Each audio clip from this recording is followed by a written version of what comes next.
Olá pessoal, tudo bem? Sejam bem-vindos à terceira aula do nosso curso de linguagem C do PET-EL. Espero que vocês estejam bem, espero que vocês estejam curtindo aulas e vamos aí então para mais um dia. No dia de hoje a gente vai ver sobre as estruturas de repetição. Essa aqui é provavelmente uma das aulas mais importantes do curso. E vamos fazer um pouquinho diferente. Antes de eu já começar abordando o conteúdo com vocês, eu vou explicar um pouquinho de por que as estruturas de repetição são tão importantes, usando um exemplo ali voltado para quem está fazendo a disciplina de MIC, né, microprocessadores. Mas se por acaso você nunca cursou essa disciplina ou alguma coisa assim, não tem problema também, porque eu acho que você vai conseguir entender o exemplo da mesma forma. Mas a ideia das estruturas de repetição e porque elas são tão importantes, eu vou dar um exemplo com sistemas embarcados ali. O que é um sistema embarcado? Um sistema embarcado é um sistema de propósito em específico, de propósito específico. O que eu quero dizer com isso? Imaginem o celular ou o próprio computador de vocês. É, com esse celular, com esse computador, você consegue fazer basicamente o que você quiser. Você pode abrir a internet, você pode ouvir alguma música, ver um vídeo, utilizar a calculadora. Então, isso é um sistema de propósito geral. Você pode fazer o que você quiser com ele, praticamente, né? Baseado, obviamente, né, nas restrições tecnológicas, de hardware, enfim. Mas acho que deu para entender, né? Agora, um sistema de propósito específico é, por exemplo, uma máquina de fazer café, que você não consegue utilizar ela como uma calculadora para ouvir música nem nada. Por quê? Porque no microprocessador que tem lá, né, em todo o sistema embarcado que foi desenvolvido para a máquina de café, ela foi programada de um jeito em que você consiga apenas pegar café. E, onde que eu quero chegar com isso? É que assim, na máquina de café, você não quer quando você inaugurar a máquina, que a primeira pessoa que você chegar e colocar para a máquina, para a primeira pessoa que chegar e colocar para fazer café, depois que o primeiro café for feito, o programa parar. E aí você tem que ou rodar de novo, enfim. Você quer que a próxima, depois da primeira pessoa, a próxima também venha e assim por diante. Várias pessoas venham pegando café. Então, é por isso que são importantes as estruturas de repetição. E elas são aplicáveis desde sistemas, desde códigos mais simples, até os mais complexos dos códigos. Porque, em geral, e se é uma linguagem que a gente utiliza muito em sistemas embarcados, a gente quer que as coisas fiquem se repetindo, a gente não quer executar elas apenas uma vez e deu, acabou. Óbvio, existem aplicações em que sim, isso acontece, mas em geral a gente quer utilizar sempre estruturas de repetição para fazer com que as coisas fiquem se repetindo. Então, acho que com esse exemplo assim, espero que eu tenha conseguido passar, né, que vocês tenham entendido o porquê que é tão importante essa aula, né? Porque é através dessas estruturas de repetição em que a gente consegue fazer as coisas ficarem se repetindo, né? Propriamente ditas. Então vamos começar. Hoje vocês podem ver aqui, né? Temos apenas 21 slides, então um pouquinho menos do que nas outras aulas. E depois, novamente, no o nosso Google Colabs aí com os exercícios. Vamos começar então.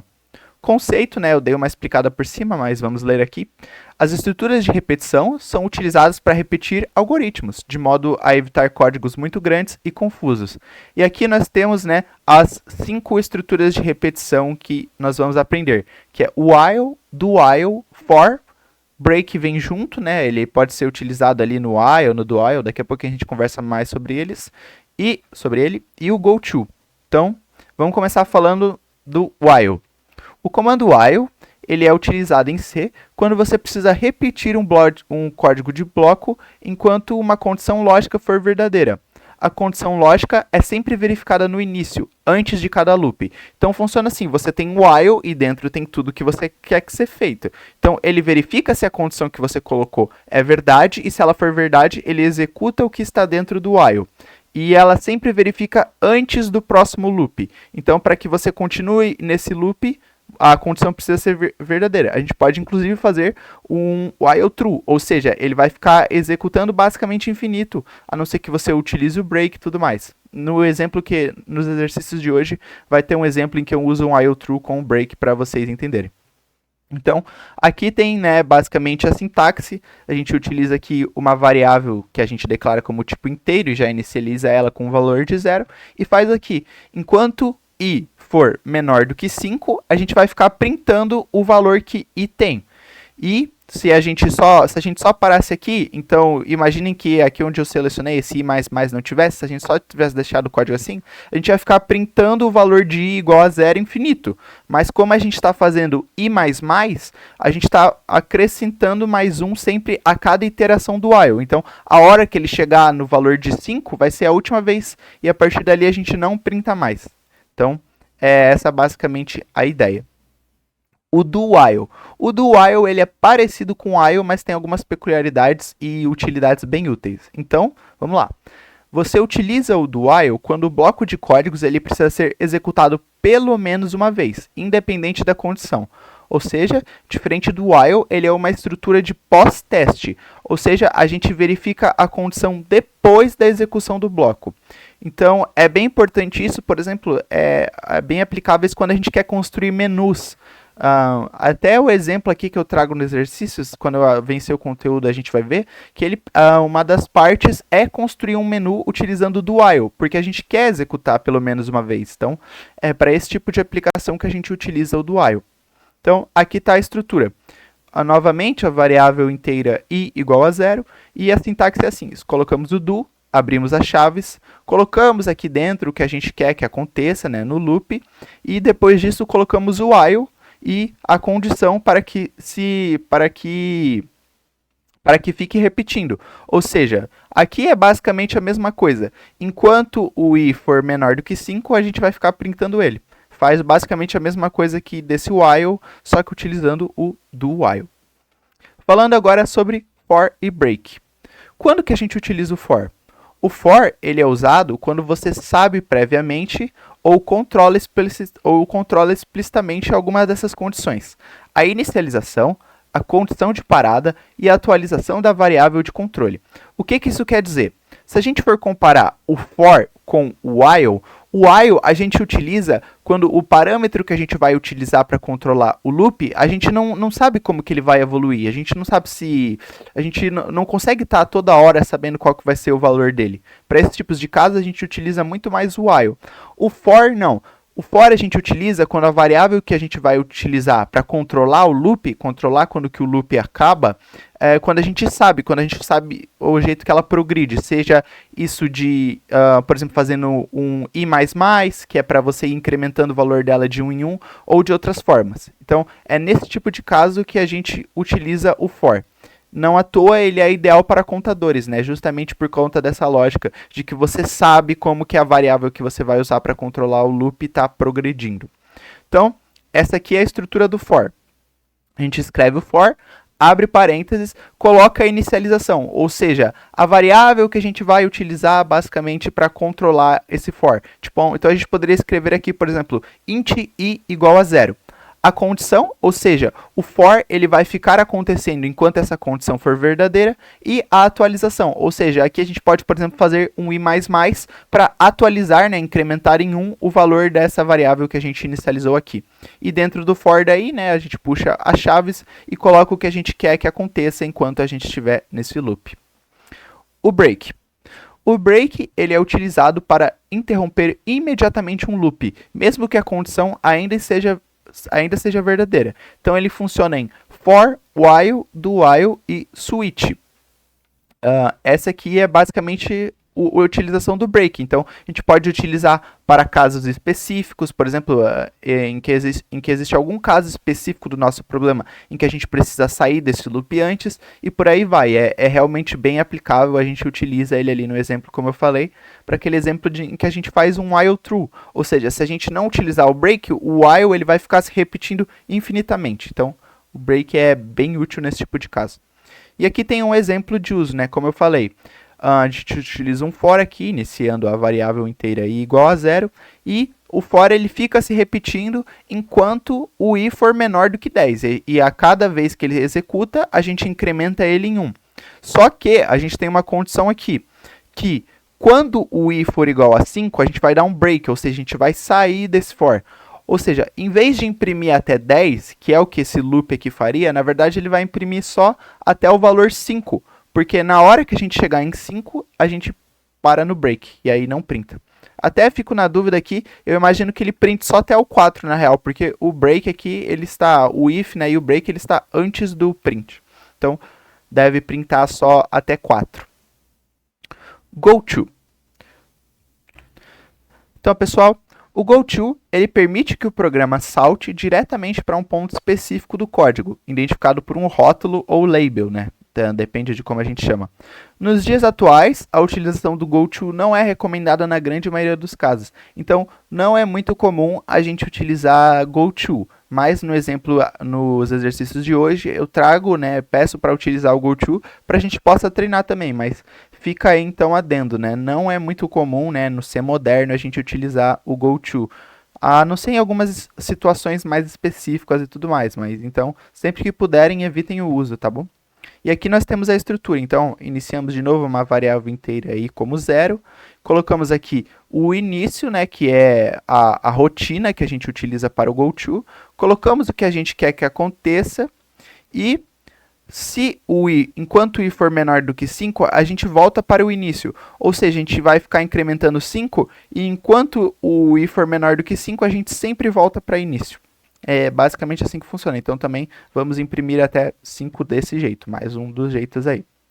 Então essas são as estruturas gerais, vamos agora para um resumo. Então, pessoal, o resumo aqui eu quis trazer essa imagem para vocês, eu acho que ela define bem o que é, né? Ela, basicamente é ela falando um pouquinho sobre quando que é melhor você utilizar cada tipo de estrutura e depois do resumo, então, a gente vai ter um exercício que utiliza todos esses tipos aqui de estruturas de repetição. Mas então vamos para o resumo. While a gente usa quando o número de repetições é indefinido e depende de uma condição lógica.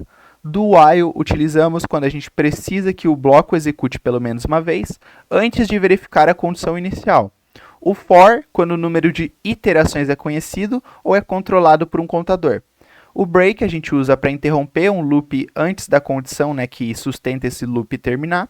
E por fim, o GoTo a gente evita, mas em casos específicos como tratamento centralizado de erros a gente até utiliza, né? Mas em geral evitar, tá bom?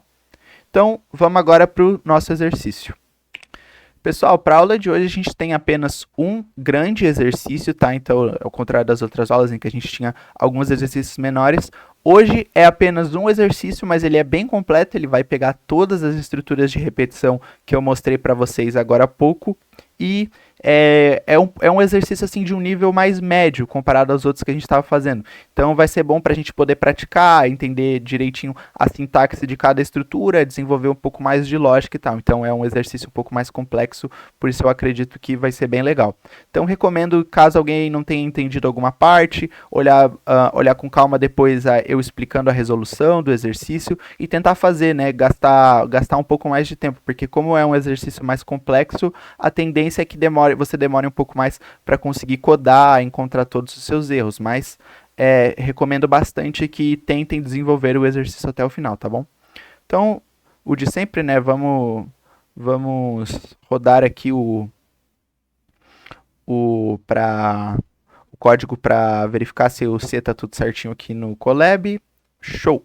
Então, vamos ler aqui o exercício. Sistema de registro de notas. Atividade proposta.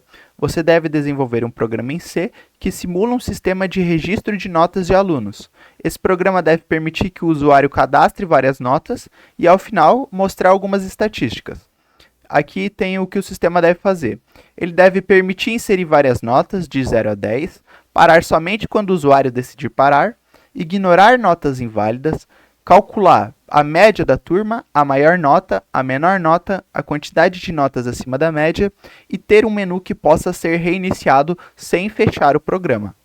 Aí agora eu separei, né, tudo que é pedido aqui em vários itens. Então vamos ler o item A, que a gente vai fazer utilizando a estrutura do while. Então, o programa ele deve exibir o menu desse jeito aqui, mais ou menos, né? Onde ele pede para o usuário escolher. Então, por meio de um scanf, né? Se a gente colocar o 1, a gente vai para uma telinha em que a gente vai inserir notas. O 2 vai fazer todos esses cálculos aqui que está citado no exercício. E no 3 a gente encerra o programa. O menu deve se repetir até o usuário escolher sair. Para o item B, que é a parte de inserir as notas, a gente vai utilizar a estrutura while. Então, quando você escolher a opção 1, né, aqui, você deve, então, o usuário deve digitar as notas e a gente vai ficar recebendo notas até que a pessoa digite -1. Aí, quando ela digitar -1, a gente volta para o menu. Coloquei aqui como observação, né, que notas inválidas, ou seja, menores do que 0 ou maiores do que 10, com exceção do -1, devem ser ignoradas e um aviso, né, falando que essa nota que a pessoa inseriu é inválida, ou talvez um caractere, alguma coisa assim. Item C, validação usando o GoTo. Se o usuário digitar uma nota inválida, o programa deve pedir novamente, sem sair da rotina de inserção, usando um rótulo e um GoTo. Ou seja, se a pessoa colocar uma letra ou algum valor que está fora do intervalo de 0 a 10, com exceção do -1, a ideia é que apareça uma mensagenzinha falando assim, né? É a nota que você colocou, não pode, coloca outra. E aqui tem um exemplozinho, né, de uma rotina de GoTo. Então você tem aqui leitura, aí um scanf, né, pedindo para coletar a nota. Se a nota for inválida, você printa a nota inválida e volta para a leitura, que é aqui, então faz tudo de novo, até a pessoa colocar a nota válida. Para os cálculos, em que a gente vai utilizar um for para calcular média, maior e menor quantidade e também a quantidade de notas acima da média, né? Então, percorrer o vetor de notas usando o for. Por fim, questão E, usa do break. Durante a inserção de notas, se o usuário digitar 999, o sistema deve voltar imediatamente ao menu principal. E aqui eu coloquei um exemplinho, né, de como é para ser a saída depois que a pessoa apertar a tecla 2, né? Então, mostrar a quantidade de notas que foi cadastrada, a média, a maior e a menor nota, e também a quantidade de notas que estão acima da média. Depois deixei aqui umas perguntas de reflexão para vocês pensarem. Então, por que o do while foi melhor que o while no menu? O GoTo foi realmente necessário? Como poderiam ser feitos só com laços? Onde o for foi mais adequado do que o while? E em que situações o uso do break pode deixar o código confuso? E tá aqui então, só dar um enter, né, que nem nas outras aulas, e começar a codar. Tá bom, pessoal?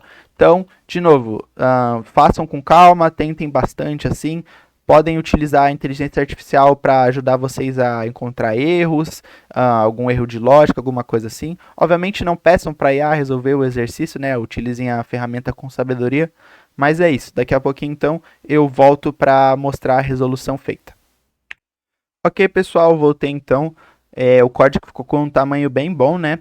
Deu um pouquinho mais do que 100 linhas, basicamente, mas tem vários prints, assim, várias coisas, e eu vou bem com calma com cada parte com vocês, tá bom? Então, vamos começar aqui pela declaração de variáveis. Basicamente, tem uma série de variáveis que a gente utiliza, que são elas a menu, a variável escolha, para o vetor de notas que a gente vai utilizar, né? Porque como a gente vai querer armazenar várias notas, né? Então a gente não quer, como eu falei, inserir apenas uma nota que o programa encerre. A gente vai precisar que a variável que a gente coloque as notas seja um vetor, porque aí ela vai ter vários espaços para a gente colocar as notas. Nesse caso eu estou declarando como um vetor de 50, ou seja, a gente tem espaço para colocar 50 notas, e eu declarei ele como um float porque é nota, né? Então pode ser um valor quebrado, como por exemplo 8.5. Aí talvez alguém possa fazer a seguinte pergunta: mas e se fosse um sistema, assim, alguma coisa com uma aplicação, né, mais usual, mais do dia a dia, em que a pessoa não sabe, pode ter muitos alunos, ela não sabe quantas notas ela vai ter que cadastrar. Aí a gente teria que fazer diferente, em vez de utilizar um vetor pré-definido com um valor que a gente já sabe, nesse caso que eu estou colocando 50, obviamente eu não vou inserir 50 notas aqui no exemplo, mas enfim, né? Se a gente não soubesse quantas notas fosse cadastrar no máximo, a gente teria que utilizar um conceito chamado alocação dinâmica de memória. E para fazer isso é um pouco mais complexo e a gente aborda em aulas mais para frente. Então, por enquanto a gente utiliza, né, um vetor pré-definido mesmo, né, o que faz com que a gente tenha um máximo de notas que consiga colocar por enquanto. Uma variável auxiliar, que eu já inicio como 0, ao longo do código a gente vê por quê. E declaro aqui, né, maior e menor notas como float, além da média, e a quantidade de notas acima da média como um inteiro. Então, vamos agora para o main, né, que é onde tem toda a mágica.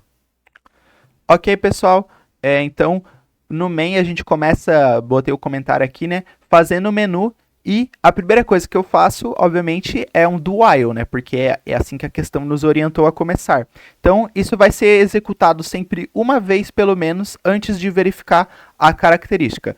Então, eu abro o do while aqui e eu faço a série de prints para montar o menu. Então, um primeiro print assim, ó, para ficar na linha ali, sistema de notas, depois inserir notas, mostrar o resultado e embaixo escrito assim a escolha, né?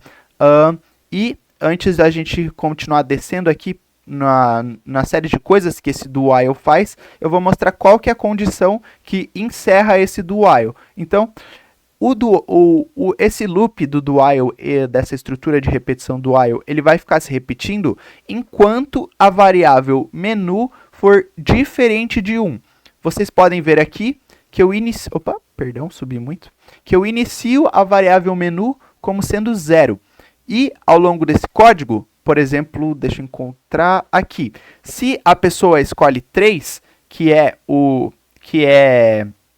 a tecla para que você saia, né, para que você encerre o programa, eu mudo o menu para a variável menu para 1. E aí então a gente sai do while e retorna 0 e encerra o programa, né? Então, é basicamente isso. É essa variável menu que está fazendo todo o controle do while e, consequentemente, do programa.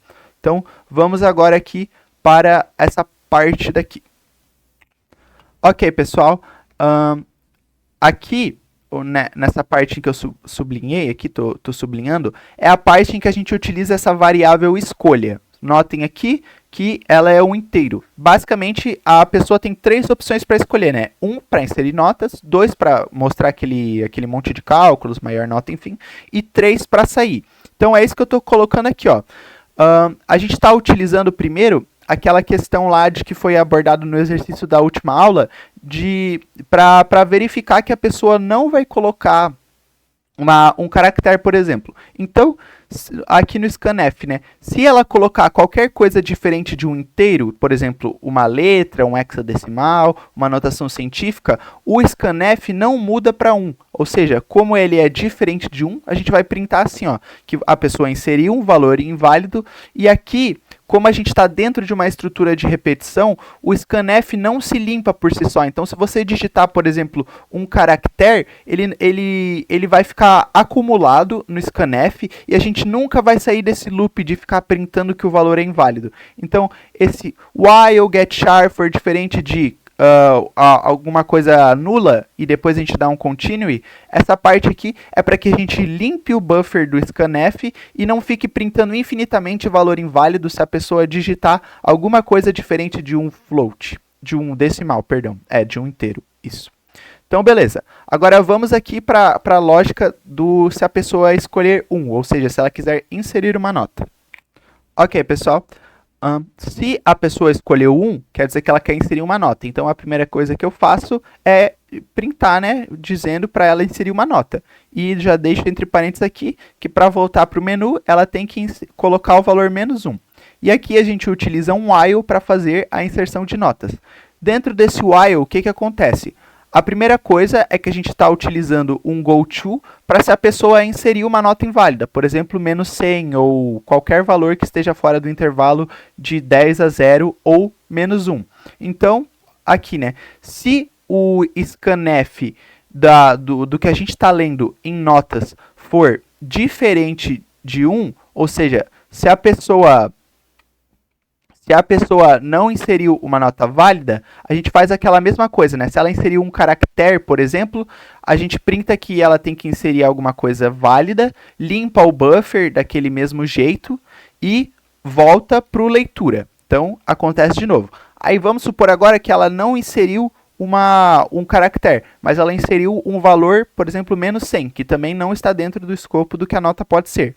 Então, a gente faz a mesma coisa, né? Se a nota aqui ela for maior do que 10 ou menor do que -1, a gente printa que a nota é inválida e volta para a leitura. Então, é assim que a gente fica repetindo caso a pessoa insira uma nota inválida.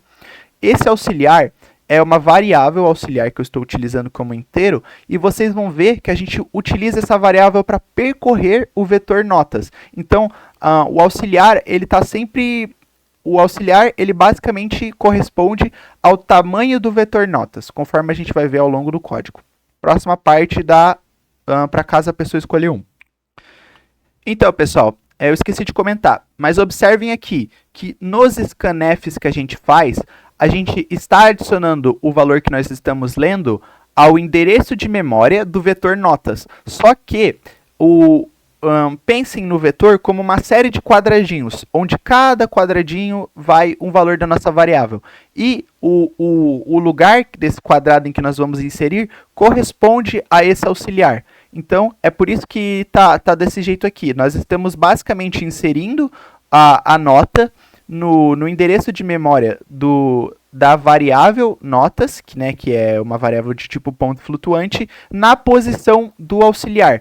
E a cada vez que a gente insere uma nova nota, a gente faz um auxiliar mais, ou seja, a gente muda o índice para o próximo. Então, a gente inseriu uma nota no quadradinho 0, a gente faz um mais, ou seja, passa para o quadradinho de número 1. E assim vai indo até, nesse caso, né, no caso desse programa, até a gente chegar na posição 50 do vetor, que aí acabaria o espaço dele, né? Enfim. Então, essa é basicamente toda a lógica para a gente inserir notas.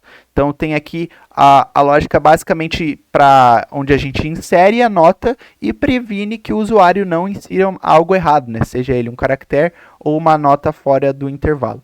Agora, vamos para essa pessoa escolher 2, ou seja, a gente vai calcular a média, maior valor e tudo mais. Ok, pessoal. Se a pessoa escolheu 2, o que acontece? Primeiro, a gente tem aqui essas variáveis, né? Onde elas estão? Então, são locais, nesse caso mesmo eu declarei, né? Quantidade acima da média, a gente coloca como 0, média como 0, maior nota a gente declara como 0 e a menor nota pode ser como 10, né? Porque a gente vai comparar isso. E a gente começa um for, utilizando outra variável auxiliar, que é a variável i. E a gente vai ficar iterando, né? Ou seja, repetindo esse for, enquanto a variável i for menor do que a outra variável que é auxiliar. Não se esqueçam do que eu falei, que a variável auxiliar, né, ao final depois que a gente insere notas, ela acaba sendo correspondente ao tamanho do vetor notas. Então, a gente vai percorrer o vetor notas até a posição final dele. É isso que isso aqui está representando. A gente vai iterar até chegar no final. E a gente vai fazendo isso de um em um, né, para não pular nenhum dos espaços de memória que está alocado para o vetor notas. Ok? E o que a gente faz é o seguinte, primeiro primeiro a gente começa fazendo a soma da média. Então a gente atualiza o valor da variável média para o seguinte, conforme o i vai mudando, a gente vai somando o valor que está em cada quadradinho, né? Ou seja, a gente pega a variável notas e acessa o valor que tem no vetor na posição i, que vai se alterando ao longo do tempo até chegar na posição final. Aqui fazemos comparações, tanto para a maior quanto a menor nota. Então, se o valor que a gente está analisando agora no espaço i, né, no local i do vetor notas, se ele for maior do que a maior nota que a gente tem atualmente, a gente atualiza a maior nota e ela passa a ser o valor que está o valor que a gente está olhando agora. Mesma coisa, né? É a mesma lógica para a menor nota, a diferença é que a gente olha se é menor, né? Justamente. Se a nota que a gente está olhando agora for maior ou igual a 6, a gente soma mais 1 na variável que está controlando a quantidade de notas que estão acima da média, ok? Então tá, próximo passo. Ok? Aqui a gente faz basicamente o cálculo da média. Eu utilizo um if só para o caso de se a pessoa tentar calcular a média antes de ter inserido alguma nota, ou seja, a quantidade não existem... como é que eu posso falar isso? O vetor notas, né, que a gente criou, como a pessoa ainda não inseriu nenhuma nota, ele está vazio, ou seja, o tamanho de espaço que ele tem é 0. E aí a gente tentar dividir alguma coisa por 0, né, dá ruim e não retornaria um valor nem nada. Então eu coloquei para ele só fazer esse cálculo caso o valor da média, caso o valor do tamanho do vetor notas seja diferente de 0. E aí, caso isso acontecer, aí a gente pode fazer o cálculo da média tranquilamente. Se não, né, por natureza do código, ele vai retornar 0 de qualquer jeito, porque a gente inicia ele como 0 aqui em cima, ok? E aí fazemos umas prints, né, para falar qual que é o valor da maior nota, qual que é o valor da menor nota, qual que é a quantidade acima da média e também o próprio cálculo da média. Então aqui essa parte final é só para fazer um cálculo de média e para printar, né, para mostrar de fato quais que são esses valores que a gente iterou aqui e encontrou dentro do nosso vetor notas. E por fim, a parte da escolha 3, que é a mais simples, né? Eu até cheguei a explicar antes, querendo ou não, que é, se a pessoa escolheu o 3, a gente muda a variável menu que controla o do while para 1. E se ele é 1, o do while encerra e vai retornar 0, por natureza, o programa se encerra. Então, essa é basicamente toda a estrutura do nosso programa aí para esse sistema de notas. Então, vamos agora mostrar funcionando. Então, ok, pessoal, vamos lá, vamos rodar o que a gente codou. Vamos compilar. Opa, deu um errinho aqui. Acho que eu devo ter mexido em alguma coisinha sem querer, só um pouquinho. Pronto, pessoal, corrigi o problema ali. Eu tinha mexido sem querer em uma linhazinha do código, mas agora já está funcionando certinho. Então, a primeira coisa aqui, né? Aparece os nossos sistemas, onde a gente pode escolher entre inserir notas, mostrar resultados e sair. Tem vários testes aqui que a gente pode fazer para tentar ficar encontrando bugs, alguma coisa assim. Então, se vocês fizerem o programa, né, conseguirem resolver os exercícios, tentem procurar se tem algum bug, alguma coisa. Eu tentei corrigir a maioria assim do que eu pensei, do que eu consegui pensar, mas por exemplo, um que eu sei que está acontecendo no programa, mas que daria até para corrigir, mas fica como tarefa adicional para vocês, é que se a gente inserir um valor que está entre o intervalo de 0 e menos 1, então, por exemplo, sei lá, menos 0,2, ele vai utilizar esse valor para fazer cálculos. Então, quer ver? Vou colocar aqui, ó, vou colocar primeiro 1 para a gente inserir notas e vou colocar aqui um valor que, em teoria, não poderia, né? Que é o menos 0,2. Aí a nota está inserido.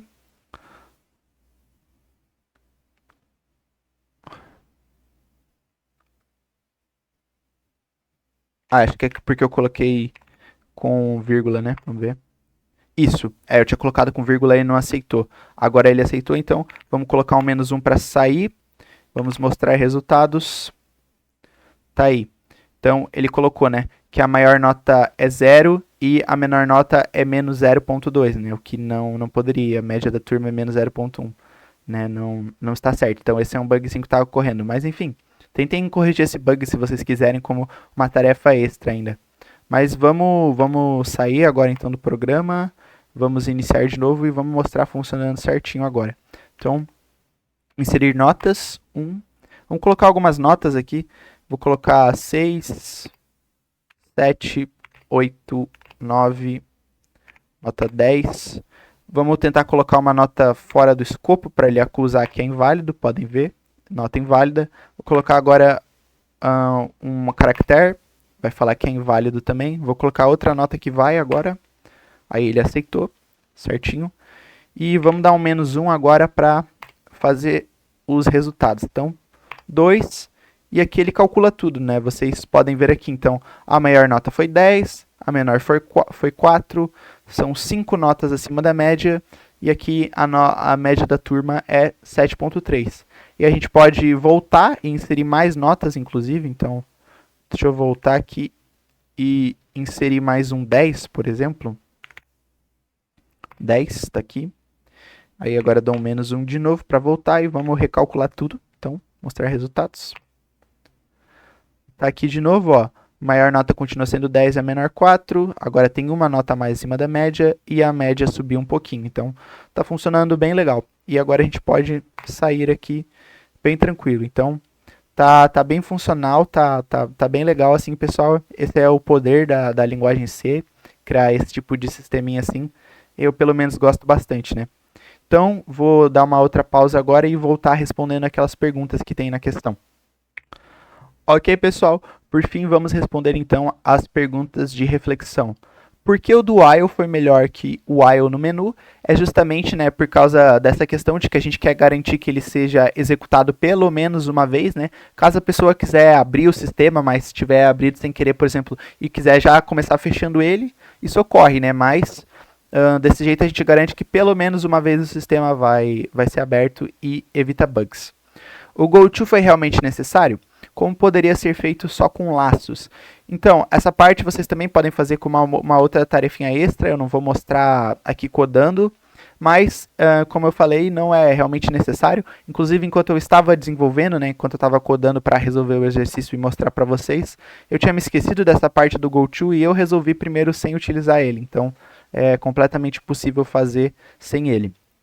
Onde o for foi mais adequado do que o while, justamente nessa parte em que a gente tinha que fazer todo o cálculo em cima do vetor notas, então a gente precisou iterar sobre ele, ou seja, percorrendo de um em um cada posição do vetor. Então é nesse tipo de caso que o for é muito valioso, porque a gente controla a iteração por dentro do vetor notas, utilizando uma variável que é um contador no fim das contas, que está contando em qual posição do vetor a gente está. E como ele é sempre muito bem conhecido, se a gente fizer tudo certinho, fica mais adequado utilizar ele do que o while. E por fim, em que situações o uso do break pode deixar o código confuso? É caso a gente, né, não fizer uma lógica muito boa. Então, acabar querendo utilizar o break para situações gerais ou coisas do tipo pode acabar deixando o código confuso ou até mesmo não muito funcional, né? Então, tá aí as perguntas respondidas, tá bom, pessoal? Novamente recomendo, revejam essa aula com mais calma, tentem fazer de novo se não entenderam alguma coisa. E no mais, a equipe do PET fica à disposição para vocês, se vocês nos quiserem mandar e-mail, comentar aqui pelo YouTube, seja por onde for, estamos à disposição para ajudar, tá bom? Espero que vocês tenham aproveitado e entendido bastante dessa aula. É isso aí por hoje, galera. Até a próxima.